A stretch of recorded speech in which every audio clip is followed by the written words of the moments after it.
দেখেন, আমি আপনাকে যখন ভোকাবুলারি পড়াচ্ছি তখন আমি আসলে শব্দের কলকবজা অর্থাৎ একটা শব্দের রুট কিংবা প্রিফিক্স কিংবা সাফিক্স এই জিনিসগুলো দেখাচ্ছি। দেখেন, আপনি যখন গোল্ডেন বলছেন, গোল্ডের পরে ইএন নামে একটা সাফিক্স এনেছেন। আবার আপনি যখন এন্ডেমিক বলছেন তখন ইএনটা প্রিফিক্স হিসেবে এনেছেন। তার মানে এই প্রিফিক্স কিংবা সাফিক্স হিসেবে এই ইএন এর ভূমিকাটা আজকে আমার আলোচনার বিষয়। দেখেন, আমি যখন ইন্ডেমিক বলছি তখন এই ড্যাম নামে একটা ধাতু আছে। এই ড্যাম থেকে আপনি বলতে পারেন ডেমোক্রেসি, এই ড্যাম থেকে আপনি বলতে পারেন ড্যামাগগ, যেখানে ড্যামাগগ শব্দের বিশ্লেষণ আমি ডিসিএলে করেছি, ডেমোক্রেসি শব্দের বিশ্লেষণ আমি ডিসিএলে করেছি। আবার আমি সেখানে ইপিডেমিক, এন্ডেমিক এবং প্যান্ডেমিক, যেটা আমরা কোভিড-19 প্যান্ডেমিক বলি। তাহলে ইপিডেমিক, এন্ডেমিক এবং প্যান্ডেমিকের মধ্যে পার্থক্যটা কি, এটা নিয়েও একটা ভিডিওতে কথা বলেছি। তার মানে এখন এই ইএনটা কি অর্থ দেয় আমি আজকের ভিডিওতে দেখাবো। এই ইএনটা প্রিফিক্স হলে কি কাজে লাগে এবং সাফিক্স হিসেবে কি কাজ করে, কিংবা অর্থের সংকোচন কিংবা অর্থের সম্প্রসারণ কিংবা পরিবর্তনে কি ধরনের ভূমিকা পালন করে। হ্যাঁ, খেয়াল করেন।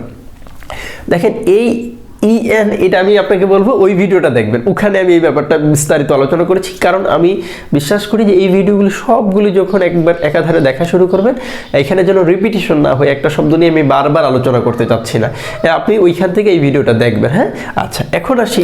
আবার এখানে ইএন পাচ্ছি, এখানে ইএন পাচ্ছি, ইএন পাচ্ছি, ইএন পাচ্ছি। এখানে আমি সবগুলো শব্দে প্রিফিক্স হিসেবে পাইলাম। আবার উল্টো দিকে আমি আপনাকে যখন গোল্ডেন লিখেছি সেখানে আমি দেখিয়েছি সাফিক্স হিসেবে কি। এবং এই ভিডিওর শেষের দিকে আমরা সাফিক্সের পার্টটা নিয়ে আলোচনা করব। প্রথম পার্টে আমাদের আলোচনা হবে ইএন প্রিফিক্স হিসেবে কিভাবে কাজ করে। হ্যাঁ, একটু খেয়াল করেন। দেখেন, আমি আপনাকে যদি বলি এইখানে সবচেয়ে পরিচিত একটা ওয়ার্ড, এটা হলো ট্যুর।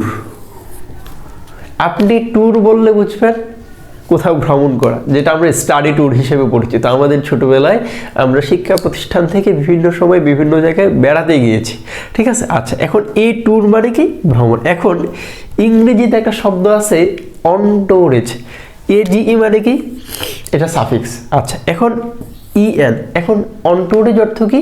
দেখেন, এই অন্টোরেজ অর্থ আমাদের বাংলা একাডেমির অভিধানে যে কথাটা লিখেছে এটা হলো সঙ্গী।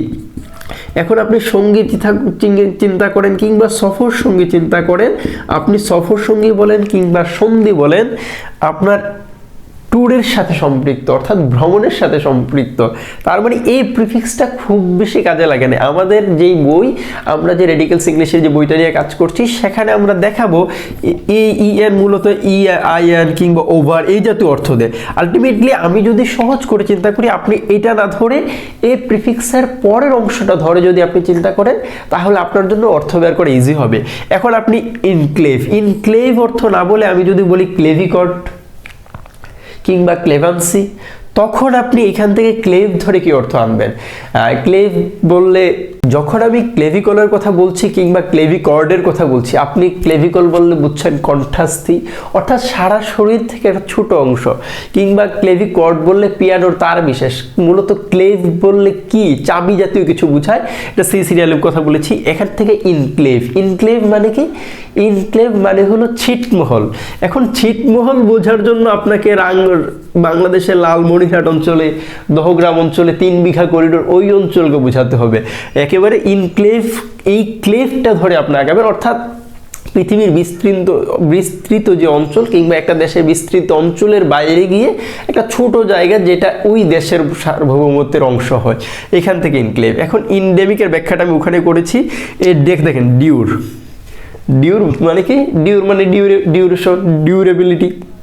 এখন ইনডিউর মানে কি, তার মানে স্থিতিস্থাপকতা কিংবা সহ্য করার সাথে। তার মানে এইখান থেকে এবার আসি, আমি এই ইনজয়েন্ট শব্দের ব্যাখ্যা দিতে গিয়ে আমি আপনাকে যদি আরেকটা শব্দ লিখে, দেখেন বাংলা ভাষায় একটা শব্দ আছে দারুণ। আমি যে ভোকাবুলারি পড়াচ্ছি আপনার মনে হচ্ছে স্থির, এভাবে যদি আগে পড়তাম, এই দারুণ শব্দটাকে আমি ব্যাখ্যা করে এখন লিখবো। দেখেন, দারু যোগ অন, আপনি দারুণ বললেন এক্সিলেন্ট, অসাধারণ। কিন্তু যখন আমি বলবো এই দারু মানে কি, তখন আপনি বলবেন বাংলাদেশে দারু শিল্প বলতে মূলত কাঠ শিল্পকে বোঝায়। তার মানে দারু মানে কি, কাঠ। এখন এই কাঠ বলার কারণ হলো, তার মানে এই দারুর সাথে আমার যে অন প্রত্যয়টা যুক্ত হয়েছে, এই প্রত্যয়টা যুক্ত হয়ে দারুণ হওয়ার কারণে, অর্থাৎ আমার কাঠ না বলে, কিংবা আমি এই শব্দটাকে বলছি, শব্দের অর্থ বলছি চমৎকার, এক্সিলেন্ট, আউটস্ট্যান্ডিং। তার মানে আমার এই দারুণ শব্দটির মাঝে দারুণ যেই অর্থ, উৎসগত অর্থ ছিল, উৎপত্তিগত যে অর্থ ছিল, সেই অর্থটা পরিবর্তন হয়ে গেছে। দেখেন, খেয়াল করেন। হ্যাঁ, তাহলে এনজয়েন অর্থ কি এরকম কিছু কিনা? ঠিক তেমনি আমরা যখন অর্থগত দিক থেকে বাংলা ভাষায় শব্দকে বিশ্লেষণ করি, তখন এভাবে বিশ্লেষণ করি যে এটার উৎসগত অর্থ এবং ব্যবহারিক অর্থ এক, যৌগিক শব্দ। আবার উল্টো দিকে আমরা যখন বলি উৎসগত অর্থ এবং ব্যবহারিক অর্থ ভিন্ন, তখন এবং শব্দটি উপসর্গ কিংবা প্রত্যয় যোগে গঠিত, তখন আমরা তাকে বলি সাধিচ্য শব্দ, যুগ্ররু শব্দ। আবার যে শব্দটার উৎসগত অর্থ এবং ব্যবহারিক অর্থ ভিন্ন এবং শব্দটি সমাস যুগে গঠিত, তাকে আমরা বলি রুর বা রুড়ি শব্দ। ঠিক তেমনি, অর্থাৎ আমি বলতে চাচ্ছি অর্থগত দিক থেকে বাংলা ভাষায় শব্দকে 3 ভাগে ভাগ করা হয় শব্দকে, ঠিক তেমনি ইংরেজি ভাষায় রুর বা রুড়ি শব্দ কিংবা যুগ্ররু শব্দ কিংবা যৌগিক শব্দ, এই টার্মিনোলজিগুলো এক্স্যাক্টলি আছে কিনা? উত্তর হলো আমি খুঁজে পাইনি। এবার আসি ইংরেজি ভাষায় যে জিনিসটা আছে, 3টা জিনিস পাওয়া যায়। একটা হলো লিটারাল মিনিং, আরেকটা হলো ফিগারেটিভ মিনিং, আরেকটা হলো কনভেনশনাল মিনিং। অর্থাৎ আপনাকে যে কথাটা বলতে চাচ্ছি, লিটারাল মিনিং মানে কি, আমার বর্ণ কিংবা শব্দের উৎসগত অর্থ এবং ব্যবহারিক অর্থ ভিন্ন।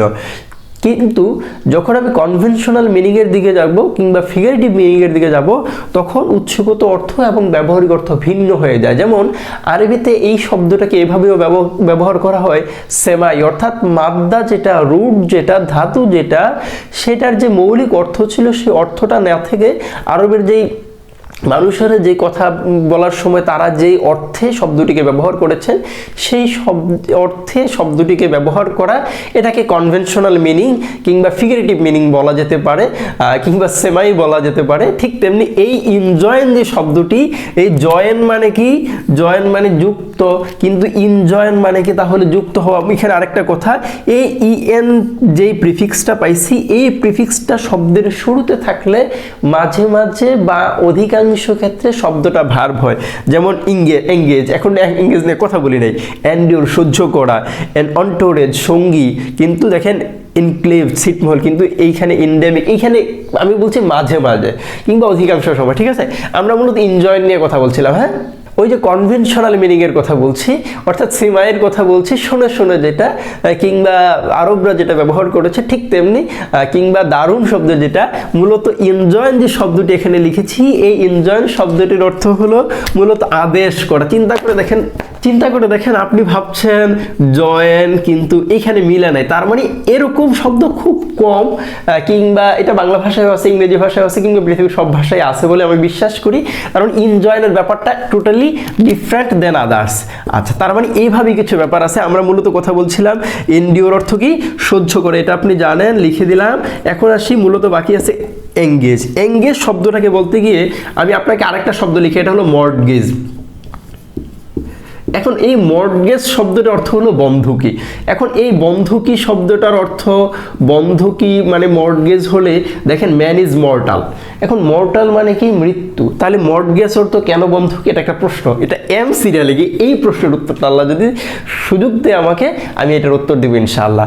তার মানে এখন আপনাকে যেই কাজটা করা লাগবে, এই গেজ মানে কি, দেখেন এই গেজ মানে মূলত বন্ধকি। এই গেজ মানে কি, বন্ধকি। এখন এই এং কিংবা মর্টের ব্যাপারটা কি, এটা নিয়ে ওখানে কথা বলবো। তাহলে এঙ্গেজ মানে কি, এখন এই গেজ মানে কি, বন্ধকি। এখন আমি যদি বলি এঙ্গেজ মানে কি, অন্তর্ভুক্ত করে, খেয়াল করেন। তার মানে এখন খেয়াল করে দেখেন, এই অন্তর্ভুক্ত করা যে আপনি বললেন, তাহলে আপনাকে এঙ্গেজ বন্ধুকিতে অন্তর্ভুক্ত করে, ব্যাপারটা কিন্তু এমন। ঠিক আছে, আচ্ছা, মূলত মর্টের ব্যাখ্যাটা ওখানে দিব। হ্যাঁ, একটু অপেক্ষা করা লাগবে। তাহলে আমরা ইএন যখন প্রিফিক্স হিসেবে ব্যবহার হয়, এইটার ব্যবহার নিয়ে কথা বলছি। হ্যাঁ, দেখেন আবার এখানে লিখেছি ইন দিয়ে অনেকগুলো শব্দ, তার মানে in in in in in. এবার দেখেন কম্পাস। এখন কম্পাস বললে আপনি ছোটবেলা থেকে যে কম্পাসকে চিনেন, যে জ্যামিতি দিয়ে আপনারা কম্পাস দিয়ে যে যারা বৃত্ত এঁকেছেন এই কম্পাস। এখন ইনকম্পাস মানে কি, অর্থাৎ আপনি বৃত্ত কল্পনা করতেছেন, তার মানে বৃত্তের মাধ্যমে ইএনটা থাকলে যদি আমি ভার ধরি তাহলে এটা অন্তর্ভুক্ত করে এই জাতীয় অর্থ দিচ্ছে, ঠিক আছে, কম্পাসের মাধ্যমে আপনাকে এঙ্গেজ করে নেওয়া। এখন এই জেন্ডার বললে আমরা বলি মেল ফিমেল, ঠিক না, অর্থাৎ এখানে ইন জেন্ডার অর্থ কি, এখানে ইনটা বলছি মাঝে মাঝে ভার্ব বানায় শব্দকে, অর্থাৎ জন্ম দেয়া। আপনি চিন্তা করে দেখেন ইনসিউ, সিউ মানে কি, এই সিউ শব্দের অর্থ কিন্তু মামলা করা। আপনি দেখেন মানে আপনি এটার অর্থ পারেন, ঠিক আছে, মামলা করা। এখন এই ইনসিউ মানে কি, এই ইনসিউ মানে হলো পরবর্তী কিংবা ধারাবাহিকতা। এভাবে চিন্তা করে দেখেন। আচ্ছা, এখন আসি স্কন্স।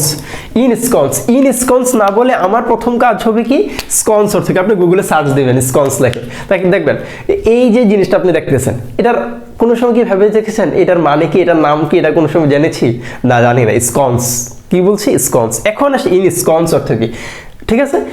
স্কন্স লেখে যখন আপনি বাংলা একাডেমির অভিধানে সার্চ দিবেন তখন আপনাকে তিনটা শব্দ দেখাবে, তিনটা অর্থ দেখাবে, ঠিক আছে।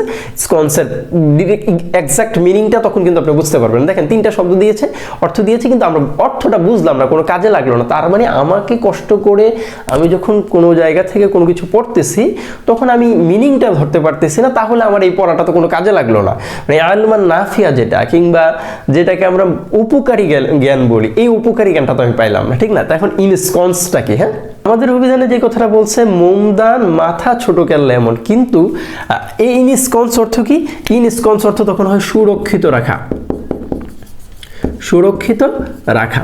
আপনি এইভাবে চিন্তা করে দেখেন। এখন ইনভিসেজ, দেখেন এই ইনভিসেজটাকে যখন আমি বলছি, ইএনটা প্রিফিক্স, এ জি ইটা সাফিক্স ভিজ, এই ভিজ থেকে ভিজিবল। এখন আমি বলতে পারি ভিশন। এখন ভিশন, ভিশনারি, ভিজিবল, ইনভিজিবল, ভিসেজ, এইভাবে আমি বলতে পারি ইনভিসেজ। তার মানে ভিশন মানে কি, ও মানে দৃষ্টির সাথে সম্পৃক্ত, দেখার সাথে, আপনার দিকে তাকিয়ে থাকার সাথে সম্পৃক্ত। এখন ইনভিসেজ মানে কি, ইএন দ্বারা সাধারণত ভার্ব হইতে পারে, এ জি এটা সাফিক্স। আমাদের অভিধান বলছে ইনভিসেজ মানে হলো কল্পনা করা, কল্পনা করা। আপনি এভাবে চিন্তা করেন, দেখেন আপনি শব্দের যে মিনিংটা, শুধু prefix, the power of prefix EN, আপনি চিন্তা করে দেখেন। এখন আমি যদি বলি আবার সাফিক্স হিসেবে এটার পাওয়ারটা কতটুকু, হ্যাঁ, দেখেন আমি এখানে যে শব্দগুলো লিখেছি, এশিয়ান, গোল্ডেন, ফরসেকেন, উডেন, ওল্ডেন, ব্যাপার হলো সব জায়গায় এবার আমি প্রিফিক্স না বলে এটাকে সাফিক্স বলছি। দেখেন এখন অ্যাশ মানে কি, ছাই। এখন অ্যাশেন মানে কি, এখন আমাকে প্রশ্ন করতে হবে, যখন আমি ইএনকে প্রিফিক্স হিসেবে পেয়েছি, সাধারণত আমি এটাকে অর্থ দিয়েছে কিংবা দেয়নি, কিংবা আমি এটার উপর নির্ভর না করে পরবর্তী শব্দের উপর নির্ভর করে আমি শব্দ বের করে নিয়ে আসতে পারছি। এখন এই ইএনটা কিভাবে আমাকে সাপোর্ট দিবে, এই ইএনটা আমাকে কিভাবে সাপোর্ট দিবে, খেয়াল করেন। এই ইএন যখন পাবে তখন আমি মেড অফ অর্থ দিব। কি অর্থ দিব, মেড অফ। এখন মেড অফের ভালো বাংলা হলো, মেড মানে কি, তৈরি, তার মানে তৈরি করা কিংবা তৈরি করতে সহায়তা করা। এখন এশিয়ান মানে কি, যেটা ছাই দিয়ে তৈরি করা। এখন গোল্ডেন মানে কি, যেটা গোল্ড দিয়ে তৈরি করা। ফরসেকেনটা বলছি, উড মানে কি, কাঠ, কাঠ, কাঠ, যেটা উড দিয়ে তৈরি করা, কাঠ দিয়ে তৈরি করা। এটা ওল্ডেন মানে কি, যেটা অতীতকালের একটা ব্যাপার, ঠিক আছে। এখন ফরসেকেন, ফরসেক মানে কি, ফরসেক মানে হলো এখানে ভুলে যাওয়া, অর্থাৎ ভুলে যাওয়া কোনো কিছু। আপনি এইভাবে যদি প্রিফিক্সটা এবং সাফিক্সটা বুঝেন, আমার মনে হয় ভোকাবুলারি পড়াটা আপনার জন্য খুব ইজি হবে। আমি খুব বিশ্বাস করি, আমার মনে হয় আপনি সবগুলো ভিডিও এভাবে প্লেলিস্টে ধরে ধরে ধরে ধরে ভিডিওগুলো দেখবেন, এবং আমি খুব কনফিডেন্ট আপনার ভোকাবুলারি পড়ার যে মজা, শব্দ জানার যে মজা, এটা আপনার মধ্যে কাজ করবে। হ্যাঁ, আসসালামু আলাইকুম। Thank you for watching.